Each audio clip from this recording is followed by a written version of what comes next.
Hvala. Dober večer. Lepo pozdravljeni na naši literarni kavarni. Danes gostimo dva gosta. Naš prvi gost je gospod Avgust Demšar, oziroma pisatelj, ki se podpisuje s tem psevdonimom. Pisec mnogih kriminalk, ki jih zelo radi berete. Po njih je bila posneta tudi televizijska nadaljevanka. Zdaj se pa ukvarja z novim izzivom, trilogijo Vodnjaki. Prva knjiga Cerkev je že kar nekaj časa med nami. Danes bo pa več govora o drugem delu trilogije, knjigi Tajkun, ki je pa še precej sveža iz tiskarne. Mislim, da je šla na začetku marca. Ne? Naš drugi gost je pa gospod, človek, ki ima kriminalni žanr v malem prstu. Je bil tudi soorganizator festivala kriminalk in je urednik te knjige Tajkun, to je pa gospod Nino Frisar. Jaz vam prepuščam besedo. Hvala lepa. Hvala. Hvala za ta uvod. Lepo pozdravljeni na predstavitvi kriminalke Tajkun Avgusta Demšarja, ki ga toplo pozdravljam tukaj v Domžalah med vami. Gre že za 11. kriminalni roman, od prvega je minilo zdaj že 15-16 let, 2006 je išlo Olje na platno, ki je bilo potem tudi ekranizirano v seriji Primeri inšpektorja Vrenka. Kriminalka Tajkun je druga, kot že rečeno, v seriji trilogiji Vodnjaki. In že pri prvi knjigi v tej seriji smo si nekako zamislili, da bi promocije zapravili nekako drugače, in smo takrat za to promocijo, torej romana Cerkev, organizirali izlet na neznano lokacijo umora iz kriminalke, prav na dan umora, in so se ljudje prijavili in so šli na neznano lokacijo. Samo smo tako navedli v grobem, da gre za kraj, ki je oddaljen približno 25-30 km od Maribora, in na naše presenečenje se je 70 ljudi prijavilo in hotelo iti z nami na torej neznano lokacijo. To je taka fina promocija. Odšli smo na Ptujsko goro, to je znan romarski kraj, na Štajerskem najbolj znan, in tam smo potem na sami lokaciji umora imeli prezentacijo. Pridružil se mi je takrat Stojan Kedler, ki ima tam fotografski atelje, in ravno tisto leto je dobil tudi Prešernovo nagrado. Skratka, tudi pri tem drugem romanu v trilogiji smo naredili eno podobno promocijo, malo nekonvencionalno, ta današnja je malo bolj konvencionalna. Torej, v začetku marca, ko je knjiga išla, smo povabili ljudi na promocijo, da bodo iskali Tajkuna po Mariboru. Tako so ljudje šli po lokacijah iz tega romana. Najprej je kot presenečenje pričakal Dario Varga in jim dal prva navodila, in potem so šli za listki do naslednje točke in spet naslednje in naslednje. Zdi se mi pač, da so takšne, da kriminalke pravzaprav omogočajo to vrstno promocijo, da je malo bolj zanimivo, da so ljudje malo aktivni ob promociji, da niso zgolj pasivni poslušalci. Danes je malo bolj klasična, ampak mislim, da ne bo nič manj zanimiva. To je zdaj druga predstavitev tega romana.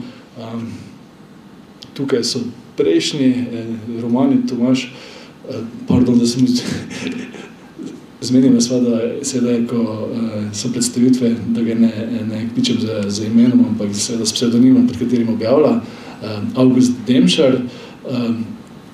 16 let pisanja kriminalnih romanov, bil si eden tistih, ki je v Sloveniji prebudil zanimanje za domačo kriminalko. Vse kriminalka je bila prej že popularna v slovenskem prostoru, ampak zanimanje pa se je začelo pravzaprav s tvojimi romani, ki so bili zelo brani, tudi nominirani za nagrado Kresnik, torej nagrado za najboljši slovenski roman. Moje prvo vprašanje pa se bo glasilo na vzdušje. Zdaj, vzdušje je malo ni navadna beseda. Vzdušje, v katerem nastajajo tvoji romani. Najbrž človek skozi življenje da skozi različne vzdušje, različne življenjske okoliščine. Zdaj sem se spomnil, da sem enkrat imel pogovor z Alojzom Kodretom, če ga kdo pozna. On je prevedel eno znamenito znanstveno-fantastično serijo Štoperski vodnik po galaksiji in je rekel, kako je čutil iz dela v del, v kakšnem vzdušju so nastajali, ne? V kakšnem vzdušju je bil avtor, da včasih je bil malo bolj depresiven in se je to nekako odražalo v teh romanih, drugič je bil zaljubljen in se je spet to kazalo skozi neko bolj optimistično optiko in podobno. Kako pa je pri tebi, recimo, kako je nastajal tale, v kakšnem vzdušju je nastajal tale aktualen roman Tajkun? Okay. Lepo pozdravljeni še z moje strani, hvala, da ste se udeležili tega. Vesel sem, da se spet počasi vračamo v te neke normalne tokove. Prej smo se slabo sliši? Dobro, ne, samo bliže si moram dati tole, ja. No, vesel sem, da smo pač spet skupaj, da se lahko spet začenjajo ti pogovori. Vzdušje, v katerem pišem, je vedno zelo podobno. Jaz sem tako kot večina med nami ves čas rad bral kriminalke, to je že iz osnovne šole. In potem, ko sem pri 40 plus se odločil, da bom začel pisati, sem vse skupaj zastavil kot eno veliko zabavo in hec. Zaradi tega tudi psevdonim, ker pač kriminalke nekako sodi to, da pisatelji vsaj na začetku so pisali pod psevdonimi, tisti prvi v 19. stoletju, zato ker jih je bilo sram, da se ukvarjajo z manj vrednim žanrom, ne, in so potem želeli še nekaj zaslužiti. Ko sem se jaz lotil tega, je bilo vse skupaj res zastavljeno kot ena zabava. Jaz se nikoli nisem skrival, moje ime je Tomaž Zupančič, sem profesor na Univerzi v Mariboru, pišem pa več čas pod psevdonimom in ker pač je ta psevdonim del mojega literarnega dela, se ponavadi v takšnih druženjih potem bolj želim, da me naslavljate pač z mojim tem imenom. Hec je bil od začetka že z prvim naslovom, ne, romana. Prvi roman je poigravanje z klasično sintagmo olje na platnu, kar se je tudi Nino, ki je dobro poznavalec mojih knjig, zmotil, kar mi je bilo zelo všeč, ne, še vedno torej šlo je za olje na balkonu, šlo je za olje od cvrenja, ni šlo za laneno olje iz slik in tako naprej. In še vedno jemljem vse skupaj kot eno veliko zabavo. Zadnjič pred kratkim je Svetlana Makarovič nekje omenila, ne, da takrat, ko si zelo čustveno vezan na določeno temo, takrat ne smeš začeti pisati. Moraš to z distanco početi. Ne? Če sem zaljubljen, jaz ne pišem. Dobro, zaljubljen nisem, jaz sem bil poročen 30 let. Vseeno, ne. Z distanco je potrebno stvari pisati. Ne? Vidim, da kadar je kdo zelo osebno, seveda te prime, ne, v življenju, da bi včasih, ker pač kriminalke pišeš in tam ljudje pobijajo se med seboj, potem jih zapirajo, dobijo 20-30 let zapora. Včasih tema, da bi se na komu maščeval na tak način, ne, to nikoli ni dobro. Ne.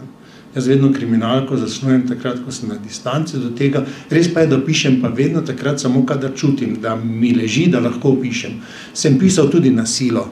Ampak to se je pokazalo kot stran metanje časa, zato ker vse tisto, kar sem napisal, kadar sem pisal na silo, sem potem čez kakšen mesec dni, ko sem za kritično distanco tisto prebral, videl, da tega pač res ne morem bralcem ponuditi in potem grejo stran, ne vem, 20, 30, 50 strani teksta gre stran, sploh bi pa šel stran takrat, ko bi ga Nino dobil, ne, kot urednik.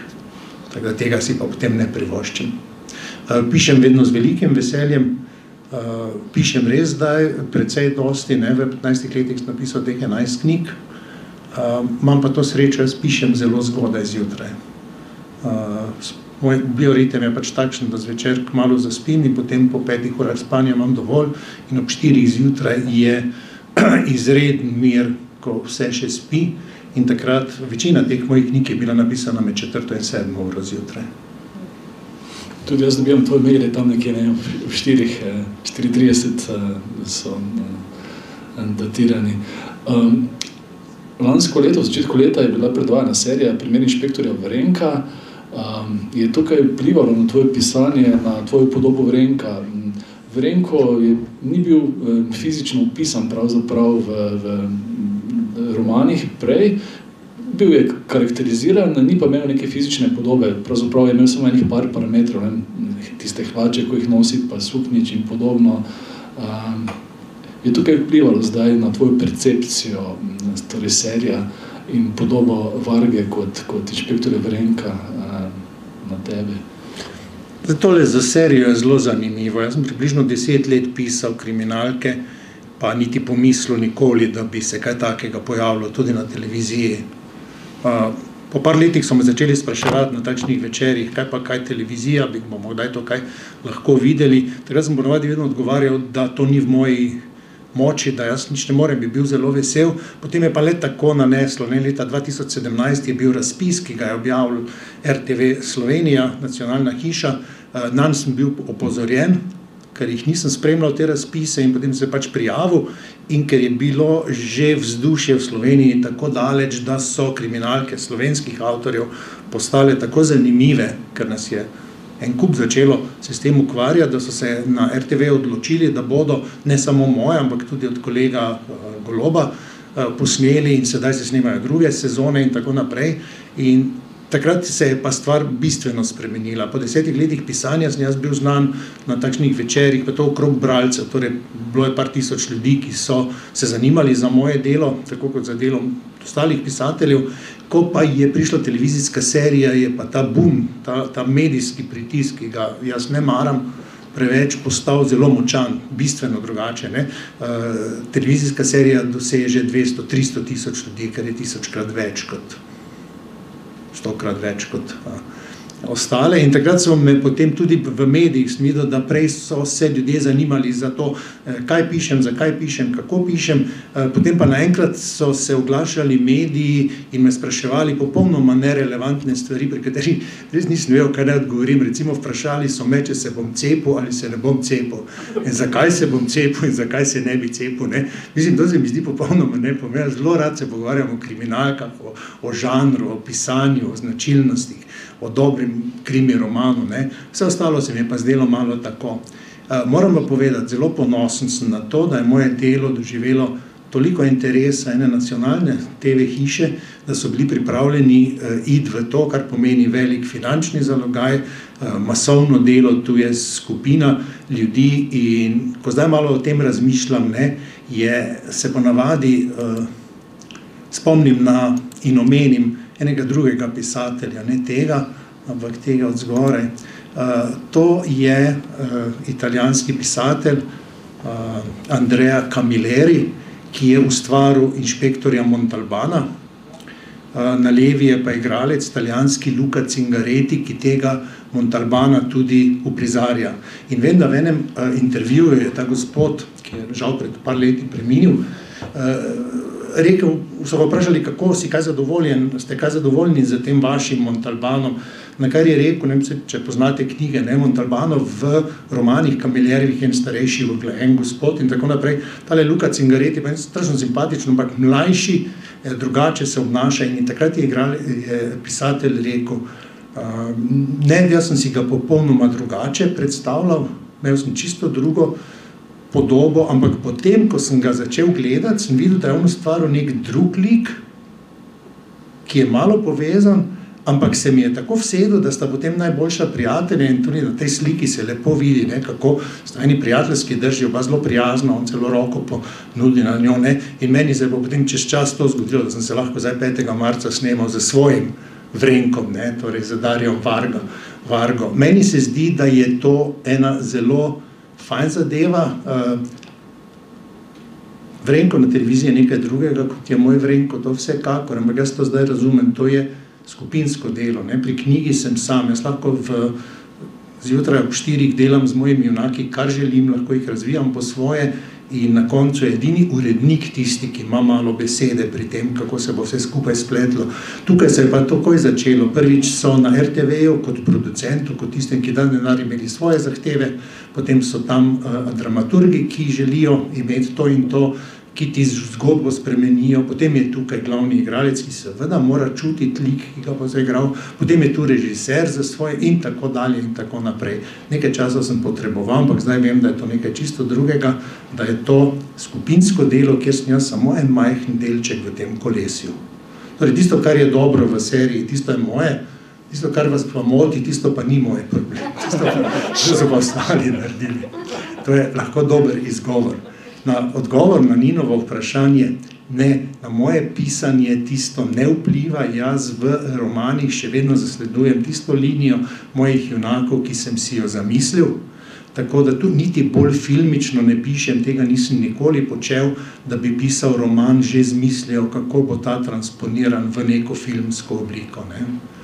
Tisto je bolj drug problem. Zdaj snemamo drugo sezono, po 4., 5. in 6. romanu, in ko sem pripravljal prve verzije scenarijev, je bil ta problem, kako prevesti literarni jezik v jezik, filmski jezik scenarija, nekaj, s čemer sem se ukvarjal čisto posebej.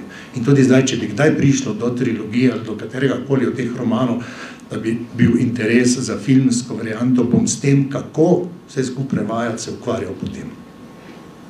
Preveč lepo je pisati romane, prevelik užitek je, da bi se ga zdaj zapacal z kakšnimi zunanjimi robnimi pogoji, ki bi si jih zastavljal. Ja, torej živite svoje življenje filmski in literarni, Vrenko, morda si ga prej vsak predstavljal po svoje, zdaj je malo Varga to poenotil, tole podobo, ampak za kakšne druge like pa si vzameš kakšne vzore, ne? Mislim, da tudi na projekciji imaš nekaj likov, ki si jih si sposodil ali jih prilagodil za svoje pisanje. Medtem ko Vrenko je bil pa res nepopisan lik, kar se tiče vizualnosti, je pa seveda karizmatičen sam po sebi.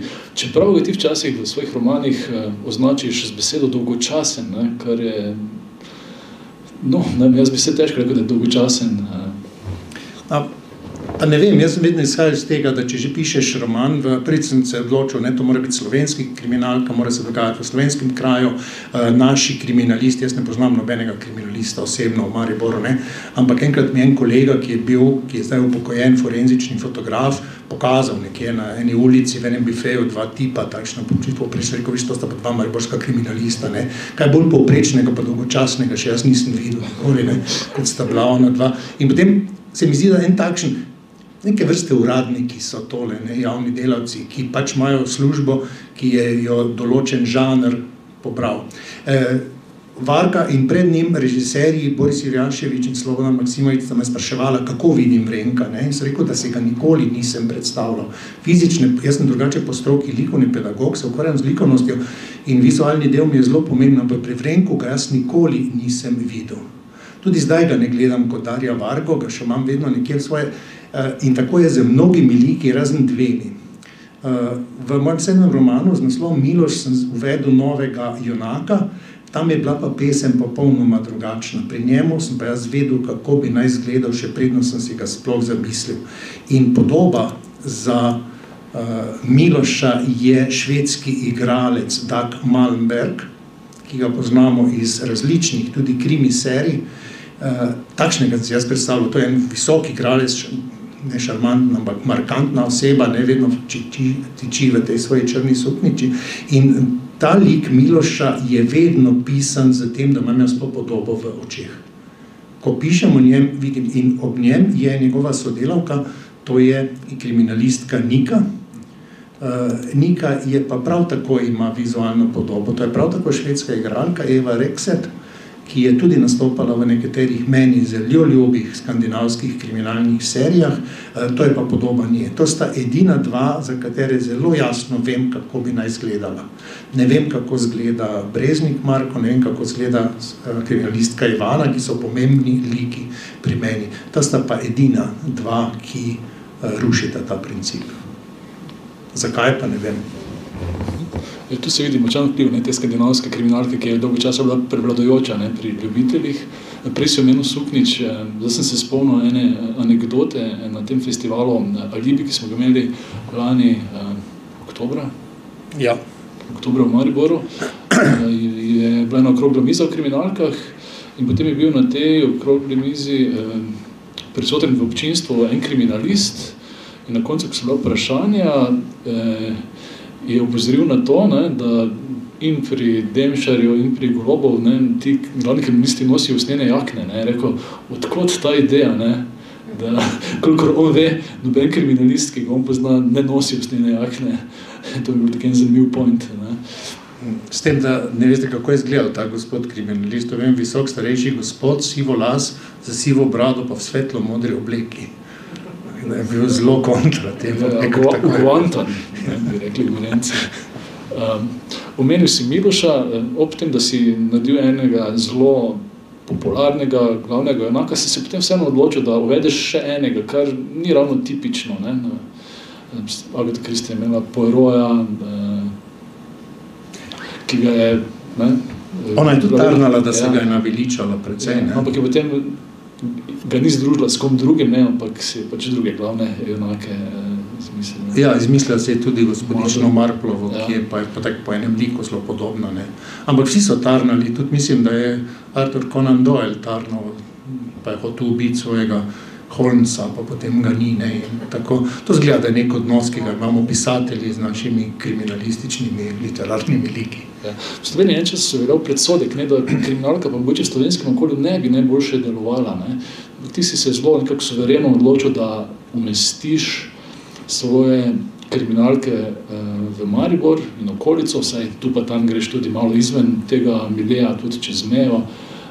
Tudi v tem romanu se delno dogaja v Ljubljani, pa v Slovenski Bistrici in okolici. Kaj bo trvalo tej odločitvi?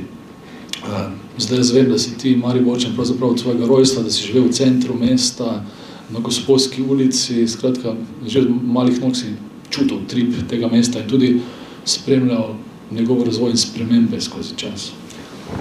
Mislim, nikoli nisem na čisto drugega pomislil. Zdaj, začel sem pisati kriminalke, zato je pač anekdota, ki jo vedno povem, ker jaz sem skozi bral kriminalke. Pri 13 začel z Agatho Christie in potem pa me ni spustilo, tako kot večino, in potem zajadral v kakšno drugo literaturo, pa sem skozi ostajal pri kriminalkah in smisel, da bom to do smrti počel. Potem pa je bilo tam okrog leta 2005, da sem si pred dopustom v eni knjižnici sposodil eno kriminalko, ki je pač naključno jemlješ iz teh polic z krimi žanrom.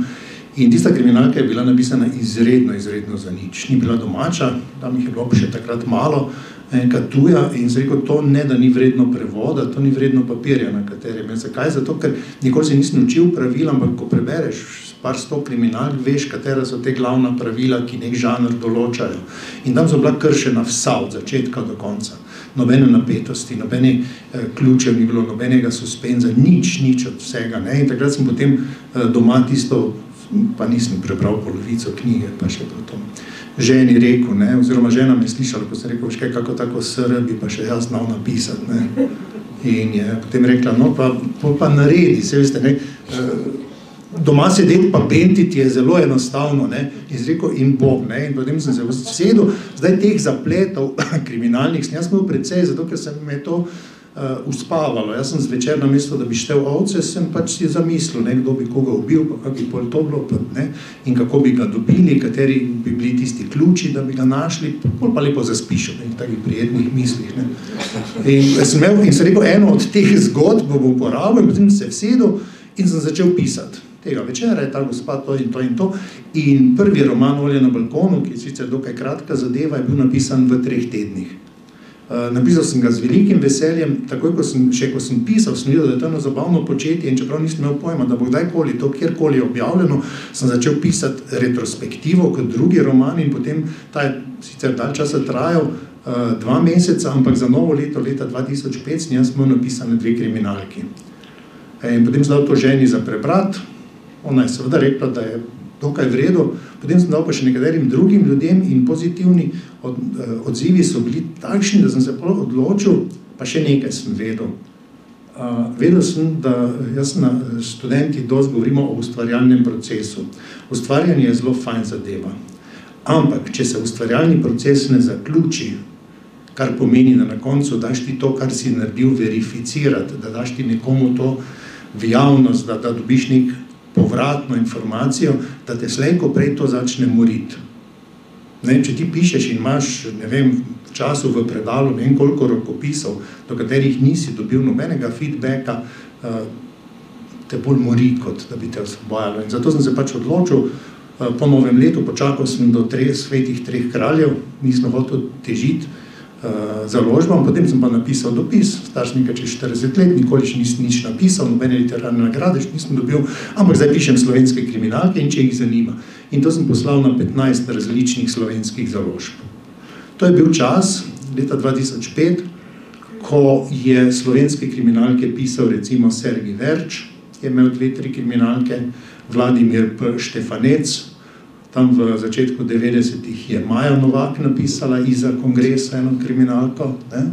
Pa mogoče je še bilo enih par, ampak slovenska kriminalka je bilo bolj stvar, ki smo se jo izogibali v knjižnicah, ko smo si knjige izposojali. In takrat sem dobil potem od 1/3 založb, sploh ni bilo odziva, niso se niti zahvalili. 1/3 je tako dokaj prijazno napisala, da se oni ne upajo iti v takšen projekt neznanega pisca, ki je napisal nekaj tako neberljivega, kot je slovenska kriminalka.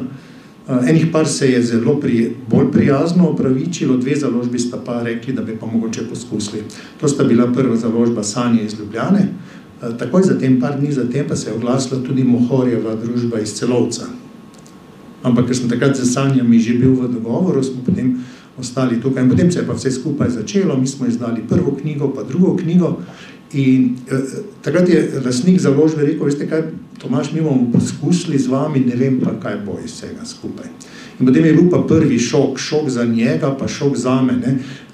Olje na balkonu je bilo med 10 nominirancev za Kresnika, kar je bil velik šok. Takrat vem, da so me klicali iz radija, iz televizije in so želeli od mene odgovor na vprašanje, kaj to pomeni za slovenski žanrski roman. Jaz sem rekel, da nimam pojma, ker se s tem sploh ne ukvarjam. Jaz sem pač samo slučajno na kriminalko napisal. In potem je, kar se mene tiče, bilo dobro to, da od takrat naprej založba več ni dvomila v to, da bojo moje knjige izdajali. Jaz sem takrat rekel, veste kaj, si želim napisati 6 krimičev. To je eno tako zabavno početje. Je rekel, ok, glede na to, kar je bilo, bomo šli v založbo, zdaj tu nekega denarja, pa ne vem česa ni, ampak smo pa pripravljeni. In potem je na srečo še drugi, pa 4. pa 5. roman so bili tudi med 10 za Kresnika in takrat so potem videli, da se to splača. Pol je pač kolesje se zavrtelo in danes smo pač tu, kjer smo. Na enem zelo visokem nivoju slovenske žanrske kriminalke. Skratka, če povzamem, kriva oziroma zaslužna je žena, ti si pa bil samo izvajalec potem. Nisem ti se odgovoril v vprašanje, tako ekskursij naredil, glede lokacij. Glede lokacij, ja pa tako, ne. V Mariboru, zdaj pri piscih kriminalk, vem, imaš 2 možnosti, ne, lahko jo postaviš v resnično ali pa v izmišljeno okolje. Zelo popularni Midsommar Murders ali Umori na podeželju se dogajajo v čisto izmišljenem okolju, mesta Kost ni, Midsommarja ni, to pač snemajo na tistih lokacijah. Po drugi strani so pa te realne in jaz celo življenje živim v Mariboru. Od malega jaz hodim mimo te stavbe. To je policijska postaja v parku, Mariborski park. Tukaj sem jaz hodil mimo v osnovno šolo in vedel sem, da je tam policija, kakšen policaj, vem prišel kaj dosti. Nisem več vedel, moram priznati, še zdaj nikoli nisem bil v tej stavbi. Nikoli nisem stopil noter. Ne še. Mislim, ne še.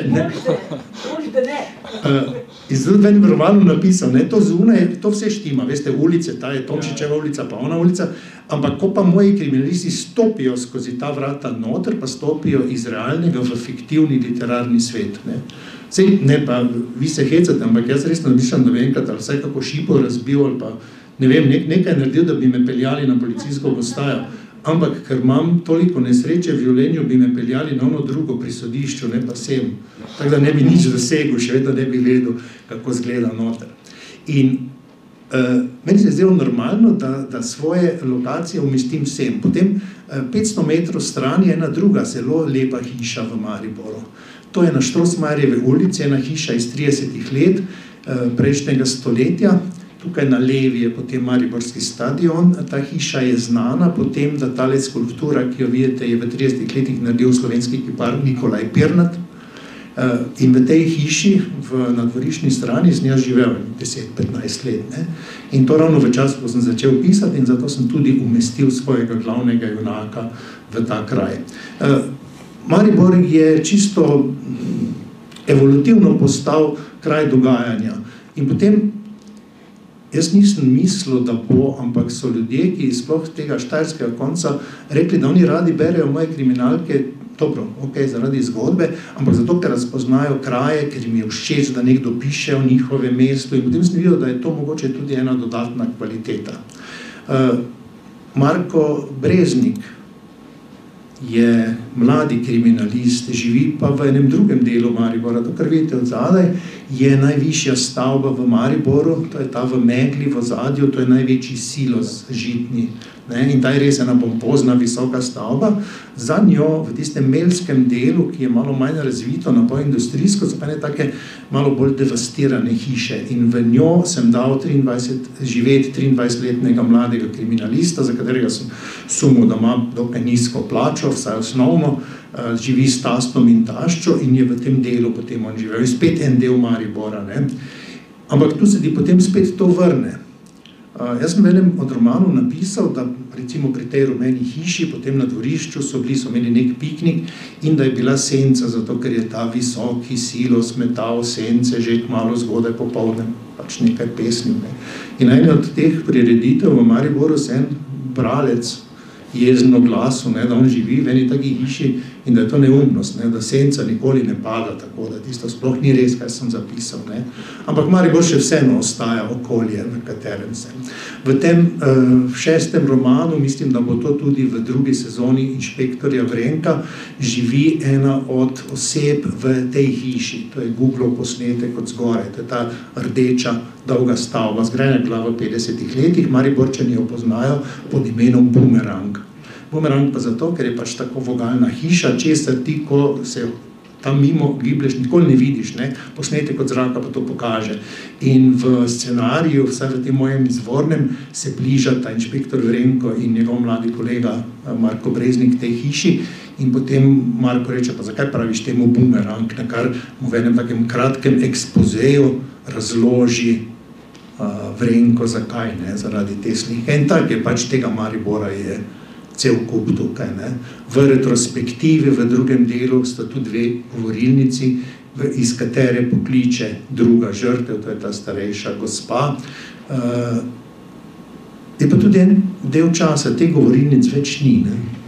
Zdaj je tu samo še betonski del, še pred 2 leti, ko smo imeli sprehod po poteh Martina Vrenka, je še stala ta govorilnica, celo mislim, da je bila delujoča telefonski aparat noter, zdaj pa so to ukinili.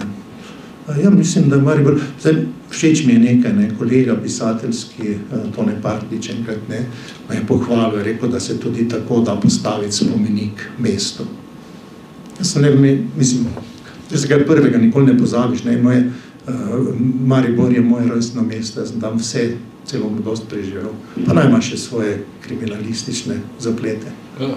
Maribor se literarno emancipiral kot literarni kraj, to pa res, ampak Mariborčani nekako specifično berejo to, Za začetku, kot da skoraj niso mogli verjeti, da se dogajajo neke take stvari v literarnem svetu na nekih realnih lokacijah.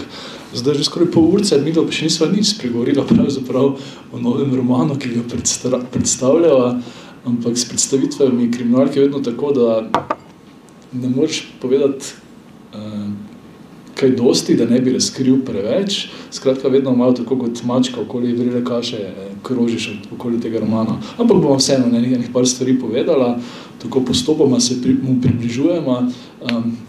Trilogija Vodnjaki, zdaj smo govorila, da Maribor in druge lokacije so realne, ampak Vodnjake si pa izmislil, torej vasica Vodnjaki na Pohorju ne obstaja, je pa nenavadna vasica, v kateri domuje, kot izvemo v prvi knjigi iz trilogije Cerkev, nenavadna oblika zla.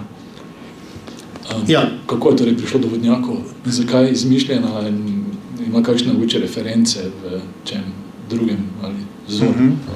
Zdaj najprej ni bilo mišljeno kot trilogija. Jaz sem si zamislil, da pač enkrat se ne bi dogajali umori v Mariboru, ampak v eni majhni vasici, predstavljal sem se, da bi bila na Pohorju, in potem sem mislil, kaj bi se tam, to je en zaselek 5-6 hiš, nič več. In sem rekel, ok, tam bi se lahko zdaj nekaj zgodilo, in potem sem mislil, da bi lahko ta temu to naredil, potem bi pa mogoče bi pa ta sosed tudi to nemu lahko, pa ta dva bi lahko to imela, in na koncu sem videl, da je preveč vsega za eno knjigo. In sem rekel, ok, bom jaz to razdelal. In ko sem začel pisati, sem že vedel, da je tega snovi za 3 romane. Jaz imam že idejo tudi za 3., čeprav je še ni v postopku pisanja.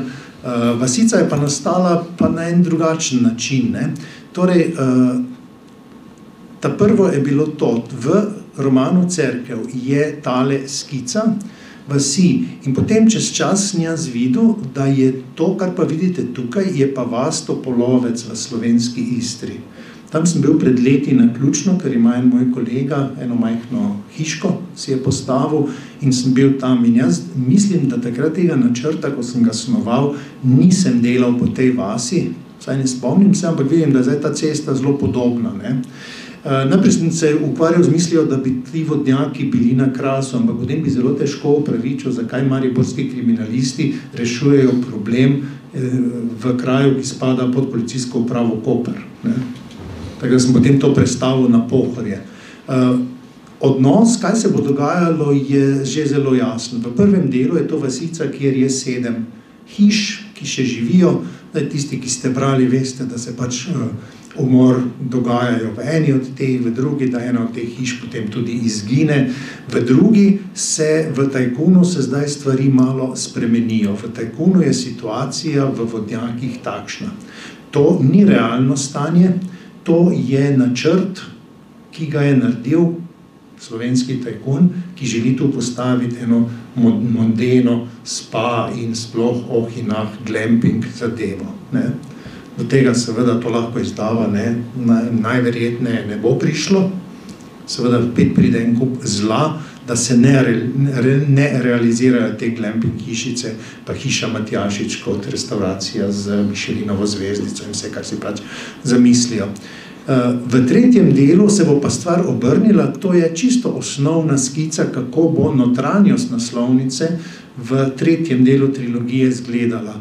Hiše, kot vidite, so večinoma izginile, se je pa tu naselila ena prava Indija Koromandija.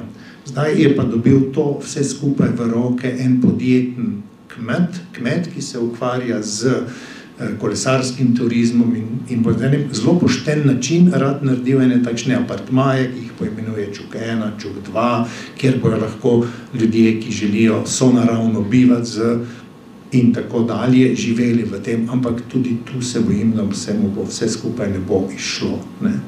Tako so vodnjaki so drugače čisto izmišljeni, ne? Kraja ni. Je pa nekaj drugega. Kraj, ki je pa samo eden, ne? Zdaj, če lahko greva že do tega, do Bistrice. To je kraj na poti do vodnjakov iz Maribora. Ja, tisti, ki je prebral Cerkev, ve, da je to Bistrica, potem pa Bistrica ne obstaja kot taka. Bistrica sem dal ime zato, ker mnogo slovenskih krajev se imenuje Bistrica, Slovenska Bistrica, Plavna Bistrica, pa tako naprej. Je pa realna osnova. To, kar vidite tukaj, je glavna ulica v kraju, ki mu je ime Lovrenc na Pohorju. En kraj, mislim, da je 18 km iz Maribora. Ima zelo dolgo ulico, na levi strani je cerkev, tu je ena gostilna, to je v resnici tako, kot opisujem tudi v romanu. V ta kraj se še kdaj peljem, sploh poleti, ko v mariborski tem osnovni knjižnici poberejo vse kriminalke, jaz pa za dopust rabim krimiče in potem pogledam, katera bolj oddaljena enota še ima kakšno kriminalko in ponovadi je ravno v Lovrencu na Pohorju še kakšen nezbov prostor pa kaj takega in potem se jaz vsedem in se odpeljem sem. In ko sem se do sem pripeljal, nimam nobenega razloga, da bi se še dalje gor vozil, da se tu prije potem na Roglo pa še nekam, ampak si potem zamislim, da tu dalje so pa potem moje te ravte, v katerih se potem nekje nahajajo vodnjaki. Ne? Tako je tudi, da so nekateri kraji so čisto zmišljeni, nekateri so na pol realni, drugi so pa čisto realni, takšni, kot morajo biti. Ne? Kakšnega nezboja še dobiš tukaj, ne? Jaz sem si pa lani poleti skušal Demšere sposoditi, pa nobena enota čez poleti ni imela, ker smo podnatiskovali eno od teh, tako da še dobro, da si pri Skandinavcih. Tajkun, beseda tajkun, tajkunstvo, tranzicijski tajkun je bila zelo v obtoku v slovenskih medijih, tu pa tam še je. Ti si izbral to temo kot neko osnovno zgodbo tega romana. Štefan Matjašič je eden od takih tajkunov, en tak prototip sodobnega podjetnika, ki funkcionira na nek določen način. Kako si se lotil obdelave tega lika? Na kaj si se referiral? Na kak način si ga torej oblikoval, odkje je imel snov za njega in njegovo zgodbo, način delovanja in vse drugo?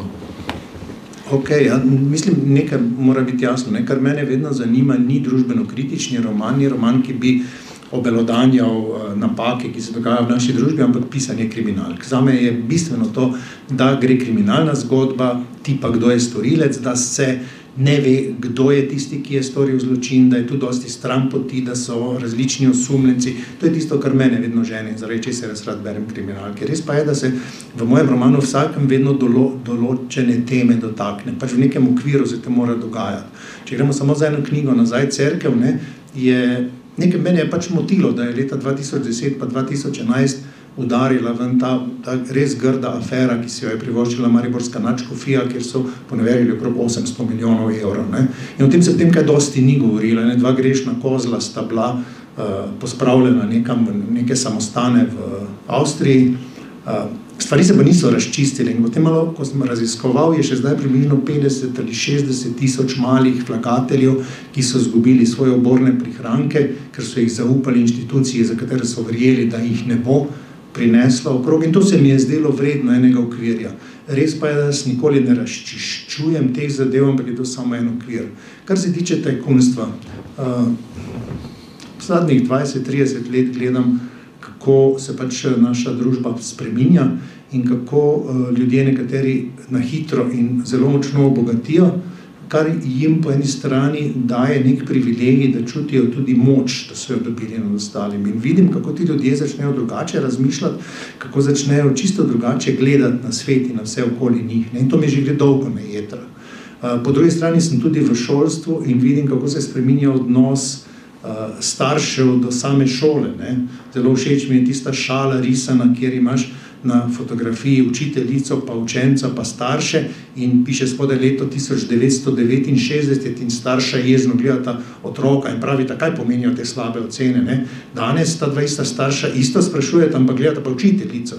Kaj se pomenijo te slabe ocene? Ne. In ta zadeva se mi je zdela vredna tega, da sem mogoče, jaz nimam pojma, kako razmišljajo tajkuni, ne? Nikoli nisem bil v vlogi tega, ampak lahko pa nekako predvidevam. In ta moj Štefan Matjašič je v vsem svojem ravnanju ravna tako, kot bi po moje ravnal človek, ki ima dosti denarja, ki je nesramen, ki je samopoveličujoč in ki misli, da lahko ravna z svetom tako, kot da bi s tankom gazil čez ljudi. Ne?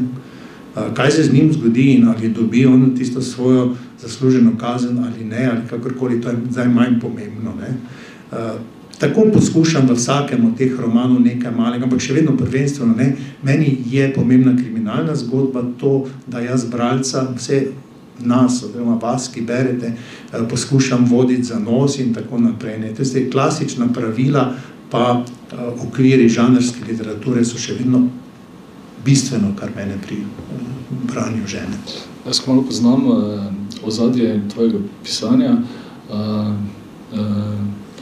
Lahko zdaj povem občinstvu, da si ti delaš take sheme na kar velikih kosih papirja, kjer določiš vse možne povezave in stranpoti, skratka neko strukturo, ki jo potem opišeš. Skratka, to je zanimivo za videti, to je nek tak utrinek iz te delavnice oziroma iz nastavanja tvojih kriminalk. Zdaj pa, če se vrnem k kriminalki, torej Štefan Matjašič je srednji lik, toliko že lahko poveva, da mu ugrabijo hčerko in tu se potem začnejo stvari zapletati. Stvar se začne z eno brutalno sceno v šoli, kjer pač skuša Štefan Matjašič kot starš urediti ocene svoje hčerke. Ta hčerka je tipična najstnica, ki pa nastopa tudi v eni TV oddaji v Ljubljani in se vsak teden vozi tja v Ljubljano in ravno na poti iz Ljubljane proti Mariboru jo ugrabijo in potem se začne tukaj zapletati. Zdaj, tvoje zveste bralce bo šokiralo, oziroma kar precej presenetilo, da si glavnega inšpektorja svojega Vrenka v tem romanu upokojil. Kaj te je vodilo k temu? Ne? Vem, da se Vrenko se nekako skozi romane se stara, torej nisi kar se tiče likov brez časa, ne? Ampak nekako sukcesivno se romani navezuje eno drugega in čas mineva. Zakaj si Renka upokojil? To bo najbrž zanimalo marsikoga. Tu nisem jaz nič kriv, ne? To je zakon o delovnih razmerjih, ali kak je že tisto, ki določa, da ko imaš ti dovolj delovne dobe, da moraš iti, ne? Ali pa vsaj, da greš. Tu je past, v katero sem se sam ujel. Jaz sem s prvim romanom postavil moje junake v nek določen čas. Marko Breznik je bil star 23 let, bil je mlad pripravnik in je prišel. Potem je pač rastel z vsakim romanom in v enem 6., 7. je dobil prve otroke, danes je star 38 let, ima 2 odraščajoča otroka in vse se normalno. In tako se tudi vsi skupaj starajo. In Vrenko je prilezel do tega, da je dopolnil 60 let. Ne? In v Mariboru poznam enega sodnika, s katerim se včasih pogovarjal in rekel, poslušaj ti, koliko imaš ti teh 60 let starih kriminalistov, s katerim sodelujete? Ne? Je rekel, da nima več nobenega, da so to zaradi benefikacije in ostalega, taki ljudje odidejo v pokoj. Ne? In hočeš nočeš ga je bilo treba. Če bi jaz pisal na način ene Agate Christie, ki je svojega Poirota naredila brezčasnega in je v 30 letih pisala isto o njem kot v 50 letih, 20-30 let pozneje, bi to si lahko privoščil, tako pa je bil, v bistvu sem bil bolj primoran, da je šel v pokoj. Ampak to ni noben problem, zato ker pač zdaj ima neko drugo opcijo, je pa še vedno zraven, še vedno ga mislim vključevati. 60 let je še mlado, približno isto stva stara, tako da ko bom jaz umrl, bo on umrl, tako da tu se tudi ne rajem delati nekih posebnih težav, ne, zdaj pa ga boš ubil, pa ne ga ubiti, pa vse veste to, kar Agata Christie je imela take stvari. Bi pa mogoče samo omenil to, kar je Nino prej rekel, ne. Pri pisanju kriminalnega žanra ima svoje specifike in eno ta je zelo realno časovno dogajanje, krajevno dogajanje in vse ostalo. To moraš štimati, ne, to ni nobene magike, metafizike, ne. Meni bralci in vsi bralci, tudi jaz sem bralec, smo zelo dlakocepski. Mi celo zmerimo metre, enkrat me je nekdo napadel, da s policijske postaje v Mariboru se desno, levo ne da zavijati, ker vsak bedak ve, da je tam Tomšičeva enosmerna in da vsi šibajo v to smer, ne, na kar smo jaz potem razlagal, potem, pa mislim, da je bil ravno z Domžal tisti vulkanizer, ne, mislim, da pri prvem ali drugem romanu že smo imeli en tak večer in ena bralka rekla, veste kaj, smo nam vas pohvaliti, moj svak je vulkanizer, in smo dala za prebrati, rekel, kaj je to, jaz pač knjig nimam časa čitati, pa je pol prebral, rekel, vse ta Demša niti ni tako slabo, ne, rekel, samo je pa bedak, ne, ker on je tam napisal, da so forenziki spraskali z asfalta sledi zimsko-letnih gum Save, ne, rekel, kako on ne ve, da Sava nikoli ni delala profila letno-zimskih pneumatik, da to bi pa že moral vedeti, ne, če se že spoznaš na te zadeve. Tako da, časovne posledice so tudi zelo pomembne. Ne more nekdo nečesa vedeti v torek, kar bo nekdo povedal šele v četrtek. Torej, ja, ko pišem roman, imam velike papirje, na katerih so časovne premice, so povezave in to se mi zdi zelo zabavno, tako da recimo tukaj imam 2 slikce teh mojih skic, ki pa niso skice mojih romanov, to je shema, mislim, da prve ali druge epizode serije, ki mi je strašno všeč, to je Endeavour. To je serija, ki tematizira mladega inšpektorja Morsa, angleškega pisatelja Colina Dexterja. In ta prvi in drugi del sta bila meni tako všeč, da sem jaz potem, nekje sem čakal na nek avtobus ali vlak ali nekaj, to je z drugega dela, da se mi je prav pogledal sem si te stvari 4-krat, 5-krat in si potem prav želel zamisliti, kakšne so te povezave, da vidim, ali se lahko iz teh vrhunskih scenarijev še jaz sam kaj naučim. In približno tako izgledajo tudi miselne skice, potem, ko jaz snujem kakšen nov roman. Ne. Ampak to je pač značilnost žanra. Zdaj, če zgodbi ne smeva preveč govoriti, da ne bova pokvarila bralskega užitka, pa lahko mogoče malo preletiva lokacije iz tega romana, to je tudi nekaj fotografij, mariborskih točk, ki so not pletene v ta roman, pa boš jih malo pokomentiral. Ja, zdaj ne vem, če je kdo že bral ali pa če boste se lotili Tajkuna, to je prvi odstavek v knjigi. Ne. Tam učiteljica Marjetica Koren sedi v razredu, rešuje slovenske domače naloge, esej o Cankarju in čaka, da pride oče Sare Matjašičeve na pogovor. In šarmanten, lep, znan poslovnež, ne, in sanja, kako bi ona z njim, če bi kdajkoli, karkoli. In to sem jaz, to je pa osnovna šola Bratov Polančiča v Mariboru, v parku, šola, v katero sem jaz 1 leto tudi hodil. In ja, za enim od teh oken, tu nekje, ne vem, ali pritličju, ali v prvem nadstropju, tukaj sedi Marjetica. Ne? To sem jaz imel, to imam čisto konkretno v glavi. Drugi taki kraji, ki so že omenjena, Bistrica, ki se spet pojavi za kratkimi odlomki. Potem so tukaj recimo bloki iz leta 1975 na obrobju Maribora, kjer je nekdo živel. Sam Matjašič pa živi v eni zelo veliki, lepi vili ob robu Mariborskega mestnega parka. To ni ta vila, te vile ni, to je dom invalidskih organizacij v Mariboru. Jaz delam tudi nekaj z društvom cerebralno paralizo, tako da hišo poznam. Predstavljam pa si, ker to so pa nepremičnine, ki imajo v Mariboru daleč najvišjo ceno. Ne? Sicer se ne more kosati za Obalo ali za Ljubljano, ampak vseeno. Ne? In tukaj se potem tu in tam kakšna od teh hiš kupi in trenutku vidiš, da jo je pohopsal kapital, postane čisto drugačna in vehementna. In jaz si potem predstavljam, kako je živeti v enem, jaz upam, da ohlajenem odnosu, ne, ker si malo zavistni ljudem, da tako živijo, misliš, koliko se pa najverjetneje vsaj dobro ne razumejo, ne, če že imajo to denarja. In potem tu noter, v eni taki hiši za več kot 500 kvadrati, živi Vida Matjašič, ne, razočarana od življenja in vsem ostalim, kar pač potem sledi v romanu. In potem so tu še drugi kraji. To je recimo zanimivo, ne, to je pokopališče v Kamnici pri Mariboru. V enem delu romana opišem, kja Štefan Matjašič v avtomobilu parkira pred pokopališčem in čaka, da ga nekdo pokliče. Gre za neke malo mutne posle, ki se igrejo, zato kliče iz neizsledljivega telefona in sedi v avtu, odpelje se pa nekam drugam, da ne bi bazna postaja odkrila, kje je on bil, pač to, ki je spreten.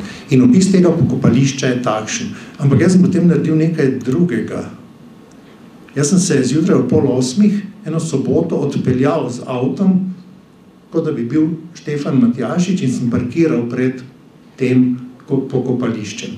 Sonce je komaj šlo, občutek je zanimiv, ne, nikjer ni nobenega, ampak jaz sem videl, da jaz niti slučajno ne vidim tega, kar sem opisal, jaz ne vidim grobov, pa tistih belih kamenčkov, pa cipres, pa vsega ostalega, zato ker od tam vidiš to, ne. Ampak tu sem potem se pač malo zlagal, potem sem šel iz avta, pa sem šel ven, pa sem potem slikal, kako zdaj izgleda pokopališče od znotraj, zato moraš peš priti, ne. Tako to je potem literarna svoboda, ki si jo privoščiš in tako dalje. Potem so tu še neki lokali, ki se... Kadar pa gre za kraj, ki ga ne poznam, to je Kajuhova ulica v Slovenski Bistrici, takrat pa pogledam tudi na Google, kjer ti Street View da lepo prikaz tega, kar se dogaja, ne. Mnogo krajev pride v moje romane iz naključnih obiskov, kot je recimo ta danes. Jaz ta del Domžal zelo dobro poznam, zato ker imam še eno strast, to je slovenski nogomet in gledam vse tekme, ki jih igrajo Domžale, pa zdaj tudi Radomlje na tem stadionu, ne. Ampak poznam stadion samo iz tiste perspektive. Vem, da od tam ob robu, da tam se vidi en del vašega drsališča. Nisem pa vedel, da je to tako povezano z tem Mercatorjem, da pa je tu knjižnica, pa tudi ne. In zdaj, ko smo prišla z Nino malo prej, smo tukaj spodaj spila kavo, seveda nakupovalni centri so vsi podobni, ne. Ampak ta je pa vseeno zanimiv, zelo močen vtis je name pustil ta tovarniški dimnik, ki ga imate tu zunaj, se mi je zdel zelo zanimiv, ne. In čisto mogoče, da me bo kdaj ta zadeva pripeljala do tega, da bo en del kakšnega romana se odvil tudi v enem tem okolju, ne. To so potem... Tako da si kot pisatelj ves čas na preži za lokacije in osebe in vse druge podrobnosti, ki se dajo uporabiti. Pa ja, zato preveč ne govoriš, ker potem, če to razlagali, potem po koncu tega srečanja ljudje nočejo tebi nič povedati, ker se bojijo, da jih boš vtaknil v kakšen roman. Je pa zanimivost pri tem romanu, ne, da pa en avto v tem romanu pa je tako rekoč po naročilu pristal not. To je avto, s katerim ugrabijo, ne, Staro Matjašič. Ja, samo ne vem, če imam jaz tega avtomobila, imam tudi ta avto, ja. To so pač takšne zgodbice, ne. Včasih me kdo od kolegov reče, pa daj boš tak imel kak roman, ne. Samo seveda ne kot morilca, še manj pa kot žrtev, ne. daj me not kot ne vem, zdaj pa nimaš ti toliko pozitivnih likov, kot imaš nekih prijateljev, da bi lahko vse. In v Tajkunu, ki je bil že napisan, je en kolega rekel, pa bi mogoče še mene, sem rekel, veš kaj, vloge so že zasedene, lahko pa tvoj avto uporabim. In kakšno avto imaš, je rekel, imam rdečega Berlinga, ne. Rekel, zdaj avtomobili tu nastopa samo eden, s katerim ugrabijo to punco, ampak ti ne vem, z rdečim takim vpadljivim dostavnikom ne boš šel ugrabljati sredi Ljubljane, na Kolodvorski nekoga, ne. To bo že kakšen takšen majhen, nepomemben, kakšen Clio, ki jih je največ na slovenskih cestah, beli barvi. Ampak se rekel, ok, pa ga bom, tako da je to moje zdaj opravičilo, ne, da se pojavi rdeči Berlingo kot avtomobil in ravno takšna fotografija posneta z telefonom ima dokaj pomembno vlogo v samem romanu. Ne. Potem pa, ko je pa že en takšen upadljiv avtomobil noter, pa to jaz vedno hočem nekako povedati z kriminalnim zapletom. To mogoče še lahko izdamo, da ko kriminalisti vidijo, pa rečejo, poslušaj, en profesionalni kriminalec, ki bi se ukvarjal z ugrabljanjem in izseljevanjem slovenskih tajkunov oziroma bogatašev, bi najverjetneje uporabil kakšen drug neupadljiv avto kot tole. Ne? In to jih navede že na prvo sled, da gre za neko popolnoma amatersko zadevo, ki se potem dalje razvija. Apropo prijatelji, enkrat smo imeli predstavitev enega tvojih romanov, kjer se seveda na veliko hvali avtorja, potem pa se je oglasil ta njegov dober prijatelj in je rekel, jaz preberem 10 strani Demšarjevega romana in vem, kdo je morilec, ne? In potem so vsi tako vtihnili, ne? Vsi smo vtihnili, bili malo presenečeni, pol ga pa res dobro pozna, oziroma ne vem, ga poznajo do obisti in pol pa reče, ja, zadnjih 10 strani.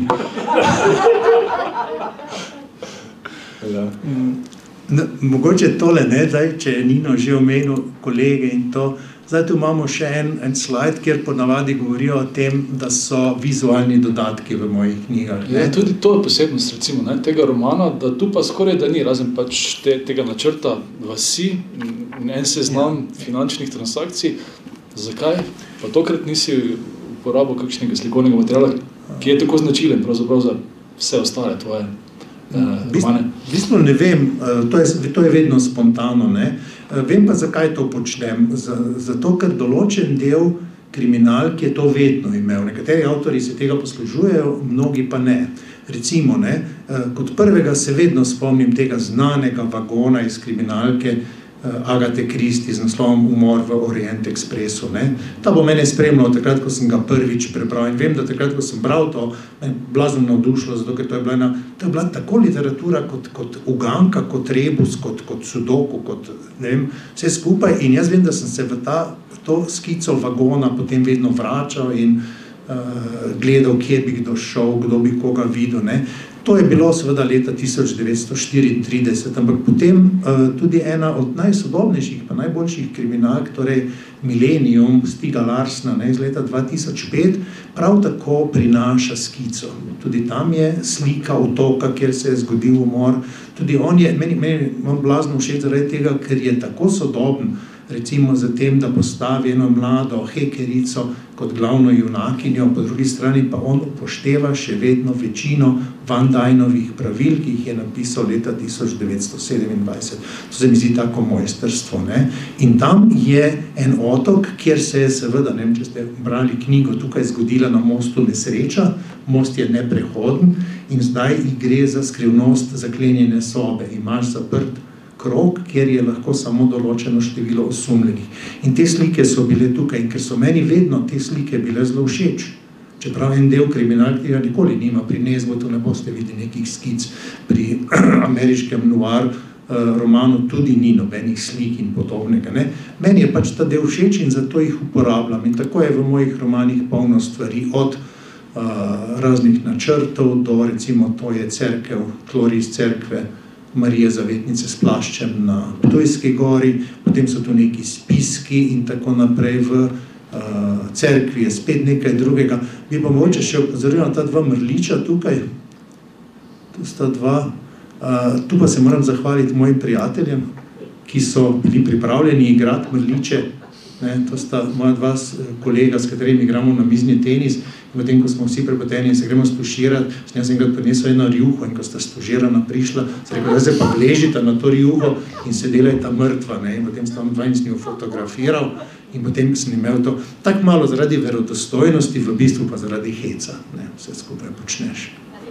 Zakaj pa zdaj ni tega v tem romanu, pa pač nekako ni prišlo do tega, so pa te skice, te pa so, tako kot si omenil, ne.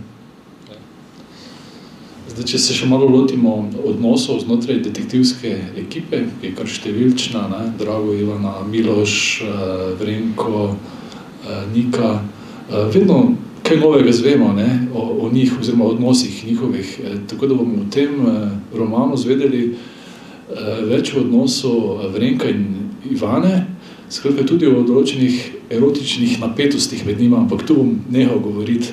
Potem tudi o odnosu Draga do njegove domnevno nimfatične partnerice. Skratka, lahko si obetate, da boste zvedeli to zadevno nekaj več.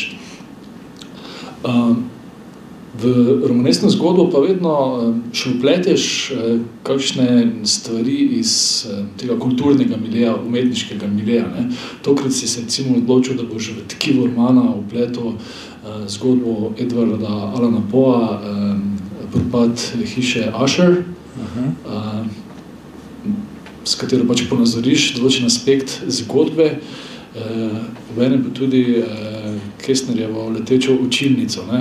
Na kak način pa to vpleteš, oziroma na kak način izbereš sploh nek tekst in kako je potem to dati v tkivo romana?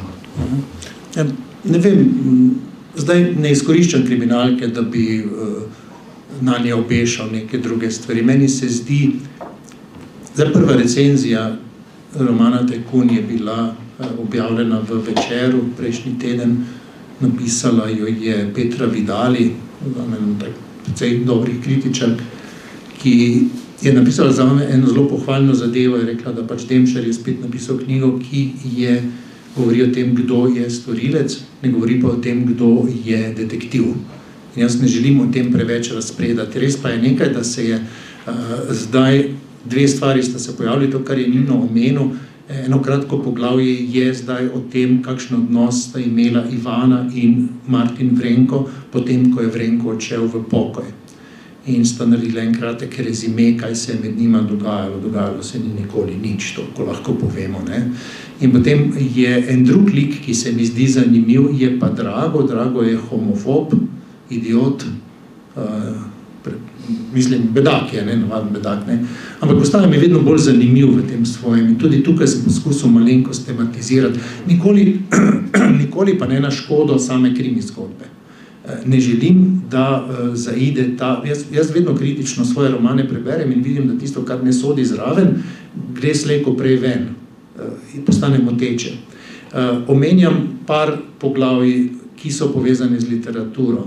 Propad hiše Usher Edgarja Allana Poea je ena krasna zgodba in tudi on je en prvih teh avtorjev, ki je začel pisati tudi nekaj postav temelje kriminalke, ne.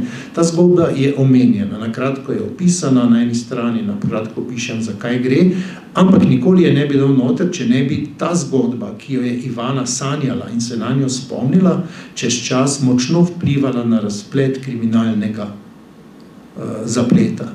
Zakaj sem jaz slišal te zgodbe? Kaj mi je ta zgodba povedala? Kaj, če jaz to cepim na to, kar se tukaj dogaja v realnosti?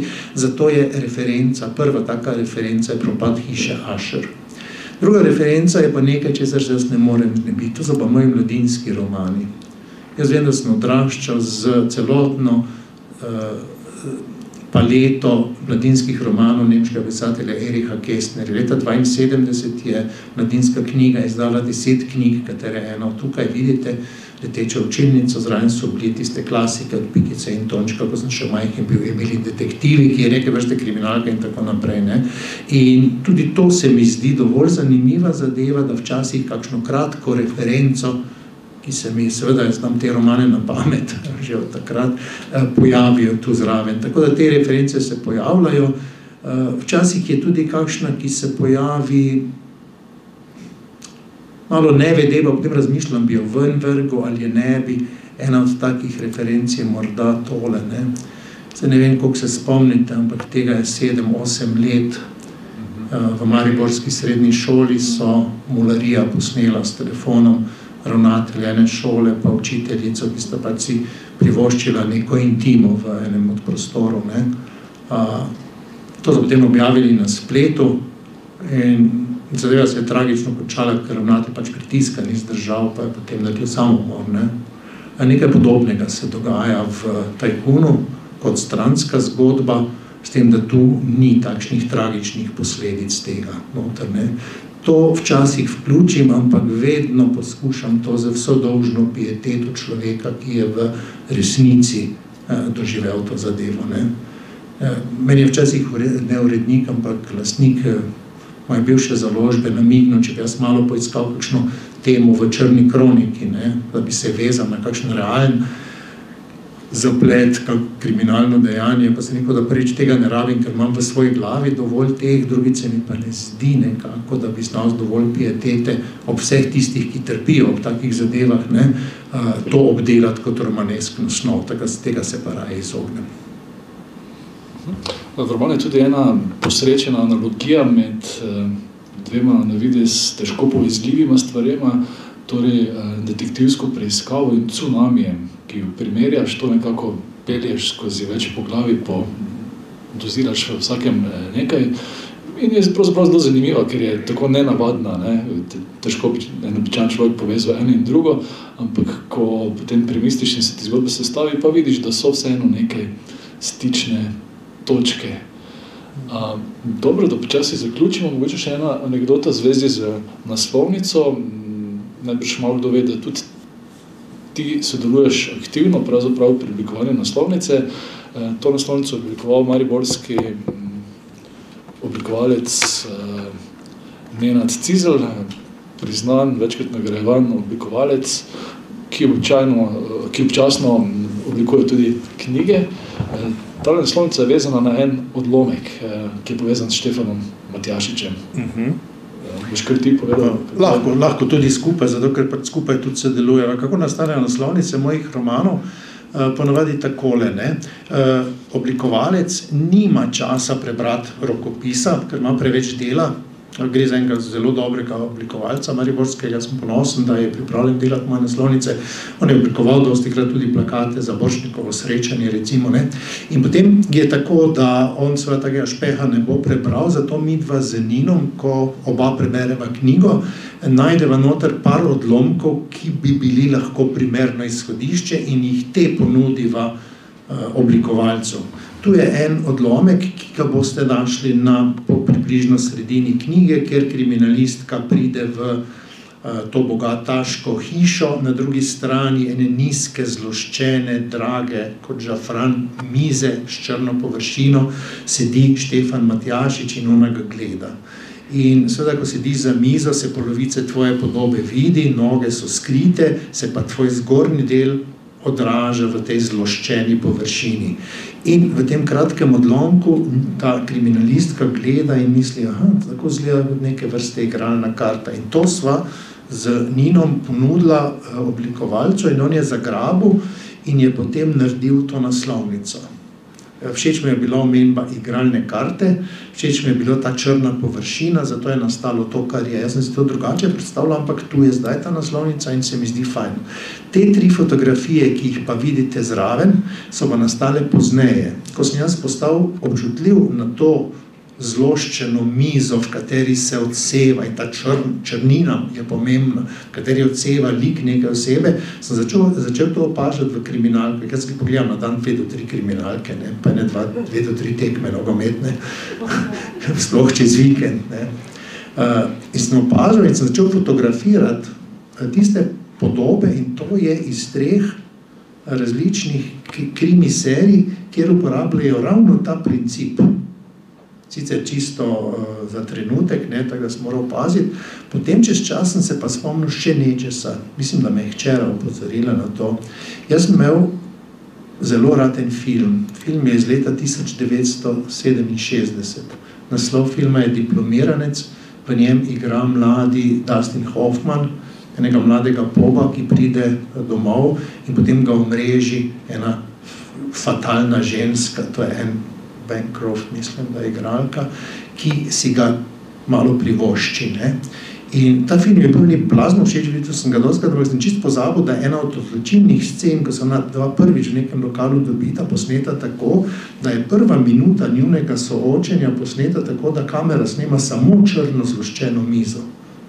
Torej, sploh ne vidimo njiju, potem se šele kamera dvigne in to je ta prizor, ne. Prvi del dialoga je znotraj tega, jaz sem to pozabil, ampak jaz danes verjamem, da mogoče to nekje v podzavesti v meni tičalo in je v ta odlomek se potem pojavilo. Tako nastajajo vse naslovnice. Mislim, da tudi vse, ki jih dela Nenad, ne, za te knjige, ki zdaj izhajajo pri založbi Pivec. Tako da je zelo, se mi zdi zanimiv proces, ki nastaja, ne. Te so zanimivo to, da dava kar precej namigov, ne? Ampak on vedno preseneti z neko novo perspektivo, nekim novim aspektom, ne? Kar je super. Tako je tudi s cerkvijo naredil, ne? Za to šminko in s tem. Ko smo ravno pri cerkvi, tukaj je tale citat, ki je v cerkvi in pravzaprav v cerkvi težko najdemo neko povezavo na sam tekst romana. Laž je najboljša, kadar je podprta z resnico. Ampak ta citat pravzaprav na nek način najavi tajkuna in šele tu dobi povezavo, kajti to je nekako bistvo tega romana. Ja, mogoče res za konec tole, ne. Rad se poigravam z vsem, ne. In ena od teh bolj zabavnih, vsaj zame, stvari je bila, da bi jaz enega odključil, na podlagi katerega se da sumiti, zakaj bi naj šlo pri celotni zadevi, ne skriješ v isti roman, ampak neko drugo knjigo. In zato sem v cerkvi, kjer je prvi vodilni citat, je ravno tole, ne, ta izjava Hane Černe Matjašič, ki se sploh ne pojavi v romanu, na katero se niti ne pove, za koga gre, nekdo sumi, ker Štefan Matjašič je tam v enem poglavju malo omenjen, da bi to lahko bil kakšna sorodnica njegova, ne. V tem drugem delu se pa to razvije, na koncu tudi pove, ampak da se pa slutiti, zakaj bi naj šlo, ne. Pač to so taka poigravanja, ki ti naredijo pisateljevanje še malo večji užitek. Dobro, še malo o tem, kar zdaj nastaja, tretji roman Estonija. Mogoče par besed o tem, pa potem zaključimo tale pogovor. Ja, tisto, kar se še ni pobilo v vodnjakih, se bo v Estoniji, to, kar je še živega, ki je. Drugače pa Estonija ne pomeni Estonije kot kraja, pomeni ime ladje, ki je leta 1994 potonila na poti iz Stalina v Stockholm, če se spomnite tega dogodka. To je bila največja mirnodobna pomorska nesreča v Evropi vseh časov, ne. Takrat je umrlo nekaj čez 800 potnikov. Jaz sem službeno preživel semester v Estoniji in takrat sem bil v muzeju tem in sem tem malo več razglabljal in razmišljal. In potem seveda kot pisal kriminalk mi je takoj prišlo na misel, kaj če bi pa zdaj na tej ladji bila tudi dva Slovenca, ta dva Slovenca bi se z njima bi seveda umrla, za njima bi ostal ta otrok bi to, potem bi to in z tega pač nastane kriminalka, ne. Tako da to je več pa vseeno ne bi o tem, ker tudi če meni ni čisto jasno, kako in kaj se bo dogajalo. Imam pa 2 leti čas, da napišem. Začela se bo snemati tudi druga sezona Primerov inšpektorja Vrenka, tako da bodo najbrž naslednje leto na sporedu, tako da jih lahko pričakujete. Za konec bi tudi občinstvu ponudil besedo, če ima kakšno vprašanje za Avgusta Demšarja, zdaj ga imate na voljo. Smo pa prinesli, oziroma sva prinesla tudi nekaj izvodov knjig, če bi koga zanimalo. Ja, tako da z veseljem, če karkoli, če še kogarkoli kaj zanima. Praš, da lahko karkoli odgovoril, pa ne vem, če bom. Jaz bi rekla samo to, glede na druge knjige. Zelo so mi bile všeč v tem smislu, da so bili ženski liki zelo pozitivno ovrednoten, kot mama, naprimer, kot zelo dobra policistka, pa te odnosi v teh družinah so bili v bistvu mogoče malo od enega do drugega malo drugačni, ampak pozitivni v bistvu. Ni bilo takih slabih stvari napisani, ne glede na to, da je bila tista ženska, ki je imela rada veliko moških, pač je bila takšna in jo niste obsojili, ne nič.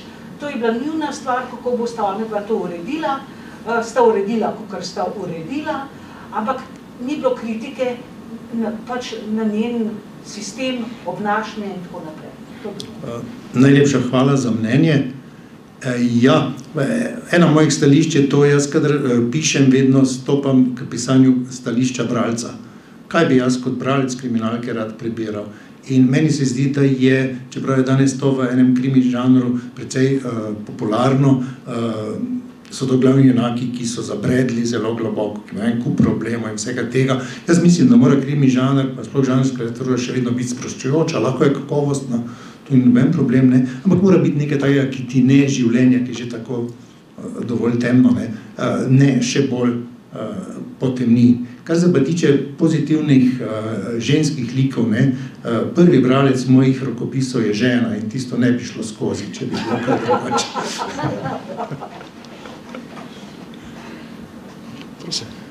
Jaz bi rekel, da ko enkrat začneš brati vašo knjigo, ne moreš odložiti, dokler jo ne prebereš. Recimo Miloša sem jaz prebral v enem dnevu.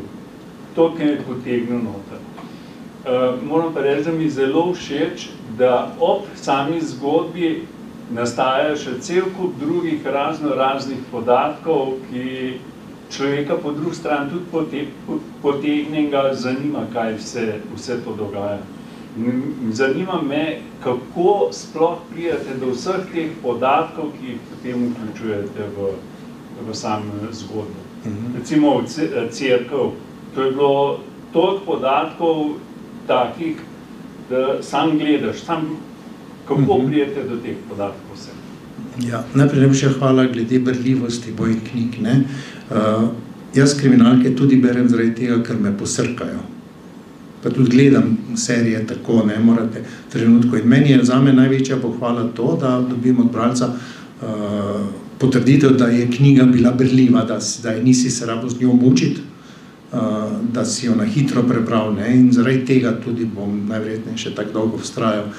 Kar se pa tiče drugega dela, zelo rad bi vam rekel, da jaz delam kakšne raziskave, pa se študijsko tem, pa žal ni tako, Danes v času interneta je to zelo enostavno. Jaz pišem tako, da imam vedno dva ekrana računalniška. Na enem imam besedilo v Wordu, na drugem pa imam spletne strani. In tam imam odprte časopisne članke, ki so izhajali v časopisu o aferi Slovenske cerkve. Torej, raziskovalni novinarji so za mene dosti del opravili.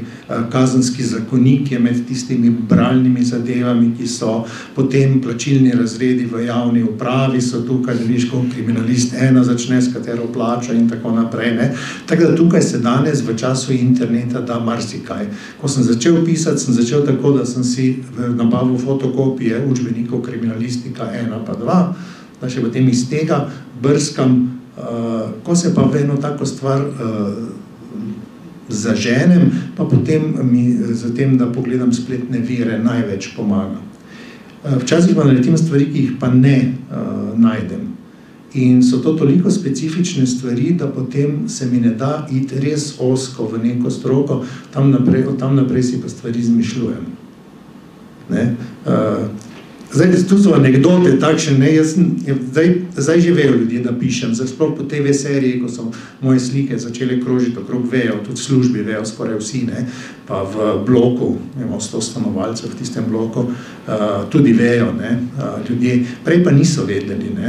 In jaz pa sem vseeno moral imeti podatek v knjigi, Obsedenosti v času krize, je morilec uporabi inzulinsko brizgo.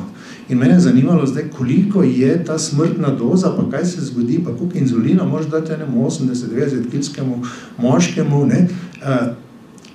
Zdaj, mama je bila takrat, če živa, pa je imela diabetes, ampak ona ni vedela tega. Sosed je bil pa zdravnik. Pa prišel to, ki je bil star, ko jaz, in jaz včasih zjutraj na kavi dobila in nekaj zjutraj prijem, jaz pa vrem, Mižo, Mižek mu pravimo, daj eno vprašanje, lahko strokovno, rekel, ja, kaj spet te kaj boli, ne, pa, ne, sem rekel, veš kaj, mene zanima, koliko je smrtna doza, pa kak se zdi, pa kakšen šok je ta, ne, inzulinski, koliko inzulina rabiš, ne, ja, pa gledal, pa ni vedel, da spiše, ni pojma, vedel, da ima mama diabetes, ne, sumljivo rekel, zakaj pa ti to želiš vedeti, ne, sem rekel, ne, veš kaj, jaz knjige pišem, je rekel, a ja, nikoli nisem bolj šel domov, pa je pogooglal, Tomaž Zupančič, sva ni nikjer pisal, da karkoli piše, ne. Tako včasih so bile malo nerodne stvari, zdaj že lahko koga kaj vprašaš. Drugače se mi pa zdi, da kadar gre za kako specifično zadevo, v kateri jaz nimam pojma in se tiče kakšne forenzične zadeve ali česa takega, si jo izmislim in skrbim za to, da bi bila vsaj verjetna, če ni resnična. Če bi jaz pisal drugačen tip kriminalke, kot je recimo policijska procedura, kjer se natančno opisujejo postopki, to je tudi zelo zanimiva zadeva, bi se moral bolj s tem ukvarjati. Tako se pa ne in tako pač si pač določene stvari izmislim. Tako da vsega, kar preberete, ne smete verjeti.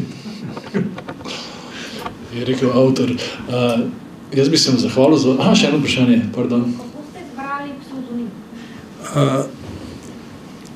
Najprej izbral sem psevdonim zato, ker sem se pač hecal, tako kot sem rekel, je pa tako kot ime Martin Vrenko in katera druga imena, spet gre za igro. August je malo ponesrečeno izbrano ime, zato ker deluje dokaj starinsko. Ne? Ampak Auguste Dupin je bil prvi literarni, kriminalistični junak.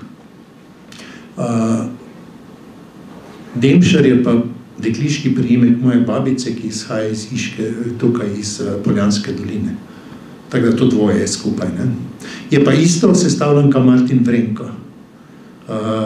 Martin Beck je en švedski detektiv, ki sem ga bolj kot serije spremljal, ne toliko v romanih, ker nimamo kaj dosti prevedenega. Igral ga je švedski igralec Peter Haber, izredno zanimiv človek in se rekel, ok, dajmo Martina vzeti od tu. Vrenko pa izhaja iz imena Arkadi Renko, ki je glavni preiskovalec moskovske policije v romanu Park Gorki, ameriškega pisatelja Martina Cruza Smitha. Arkadija Renka je krasno zaigral pred kratkim preminuli igralec William Hurt. In ta dva sem pa združil tukaj. In tudi druga imena so tako. To je pač en del zabave, ki si jo privoščim med pisanjem. Tudi včasih pobrskaš po seznamu imen v Sloveniji, ne? Ampak ok, tem, da je drugič. Ne, to je problem v Sloveniji. Ne? Zdaj, jaz vedno pogledam na statistični urad, koliko je povezal med imenom in priimkom. Recimo Tomažu Zupančičev je 42 ali 41, ne? Torej 41 ljudi takšnih. In zdaj, ko si nekega zmisliš, pogledam jaz, najbolj bi bilo, da, veš, kaj te nekdo reče, zakaj si ti moje ime uporabiš, ne vem koliko Štefanu Matjašiča je v Sloveniji, ali mislim, da jih je kar precej, ne. In zdaj pač si na tem, ali vzamiš kombinacijo imena in priimka, ki jih je dosti, rečeš, ok, če je zdaj 50-60 takšnih, pač sigurno nisem jasne. Problem je pa v tem, da ti statistični urad zaradi varstva osebnih podatkov ne pove, če je teh imen in priimkov manj kot 5. Oni ti ne napišejo nikogar, ampak ne piše, podatka ne dajemo zato, ker je manj kot 5 ljudi, ki se tako imenujejo. Ne? Vem, da Marko Breznikov je bilo takrat, ko sem to pisal, 12 in tako naprej. Ne? Tako tu moraš skozi paziti, ne, pri teh imenih. Koliko zanimivih stvari se napleta okoli ustvarjanja kriminalke. Jaz predlagam, da še kakšno vprašanje prihranimo za ta neformalni del. Jaz bi se zahvalil knjižnici Domžale in pa vam seveda za pozornost. Hvala lepa. Hvala tudi.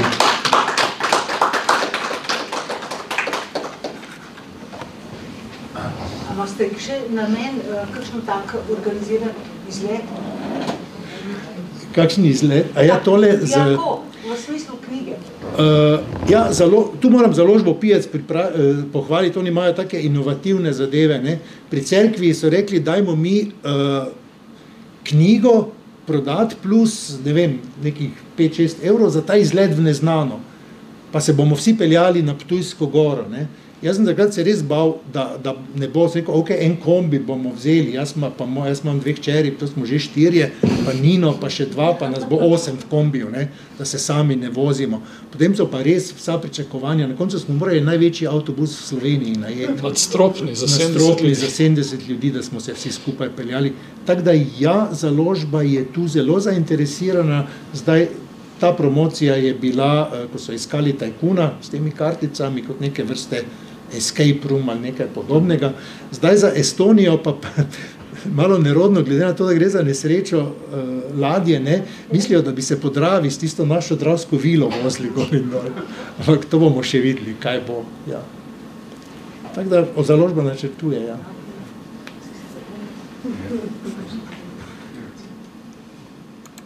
Hvala.